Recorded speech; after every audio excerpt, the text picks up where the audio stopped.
સર્વ લોકોને.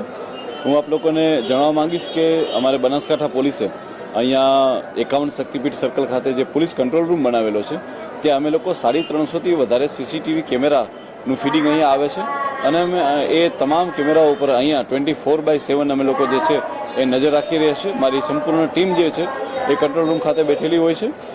ખાસ કરીને એવો સમય કે જ્યારે મંદિર શરૂ થવાનું હોય, આરતી સ્ટાર્ટ થવાની હોય, એટલે કે સવારે 5 થી 7નો પીરિયડ અને સાંજે જે છે એ સાંજે પણ 5:30 થી લઈ અને 6:30 સુધીનો પીરિયડ જે હોય છે કે જ્યારે ઘણા બધા લોકો એક જગ્યાએ ભેગા થઈ જતા હોય ત્યાં પિક પોકેટિંગના બનાવો, બીજા કોઈ બનાવો અને લો એન્ડ ઓર્ડરના બીજા કોઈ પણ બનાવ ના બને એના માટે થઈને પોલીસ પ્રિકોશનરી એક્શન લઈ એના માટે થઈને પોલીસ બેઠી હોય છે.